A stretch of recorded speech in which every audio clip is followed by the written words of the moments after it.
Hi friends, ഇന്ന് വളരെ tasty ആയിട്ടുള്ള ഒരു റെസിപ്പി തയ്യാറാക്കി കാണിച്ചു തരാം. വീഡിയോ സ്കിപ്പ് ചെയ്യാതെ കാണുക. ചാനൽ സബ്സ്ക്രൈബ് ചെയ്യാത്തവർ സബ്സ്ക്രൈബ് ചെയ്യുക, ലൈക്ക് ചെയ്യുക. നമ്മൾ സാധാരണ പുഡിങ് തയ്യാറാക്കുമ്പോൾ ചൈന ഗ്രാസ് ഒക്കെ യൂസ് ചെയ്യും. ഇതിൽ ചൈന ഗ്രാസ് യൂസ് ചെയ്യുന്നില്ല കേട്ടോ. ഇത് 5 മിനിറ്റ് കൊണ്ട് കഴിയുന്ന ഒരു വെറൈറ്റി പുഡിങ് ആണ് കേട്ടോ. സെറ്റാവാൻ വേണ്ടി ഫ്രിഡ്ജിലൊന്നും വെക്കുന്നില്ല കേട്ടോ. അതിനായിട്ട് ഞാനിവിടെ കുറച്ച് പഞ്ചസാര എടുത്ത് കാരമൽ ചെയ്തെടുക്കുന്നുണ്ട് കേട്ടോ. കാരമൽ ചെയ്ത ആ ഒരു പഞ്ചസാരയിലേക്ക് കുറച്ച് പാൽ ഒഴിച്ച് കൊടുക്കുന്നുണ്ട്. പാൽ 1 കപ്പാണ് ഒഴിച്ചത്. 250 ml മെഷർമെൻറ്റ് കപ്പിൽ. ശേഷം അതൊന്ന് ചൂടാറട്ടെ. ഞാനിവിടെ 2 മുട്ട എടുക്കുന്നുണ്ട്. അതൊന്ന് ബീറ്റ് ചെയ്തെടുക്കുന്നുണ്ട്. ഞാനിവിടെ വിസ്ക് ഇല്ലാത്തത് കാരണമാണ് ബീറ്റ് ചെയ്യുന്നത്. നിങ്ങൾ വിസ്ക് വെച്ച് മിക്സ് ചെയ്താലും മതിയാവും.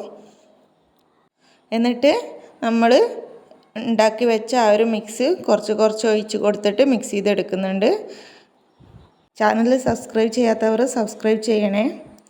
ആ ഒരു മിക്സിലോട്ട് ഞാൻ കുറച്ച് ബദാം റോസ്റ്റ് ചെയ്തത് ഇട്ട് കൊടുക്കുന്നുണ്ട്.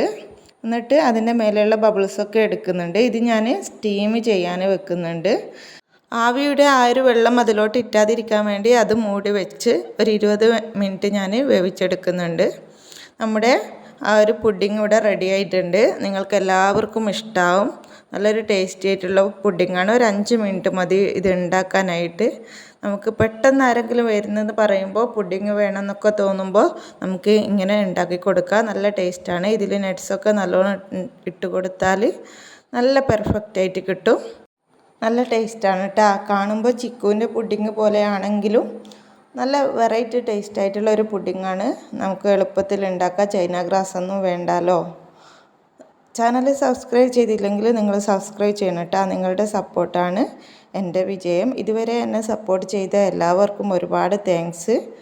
ഇൻഷാ അല്ലാഹ് അടുത്ത നല്ലൊരു റെസിപ്പി ആയിട്ട് കാണാം.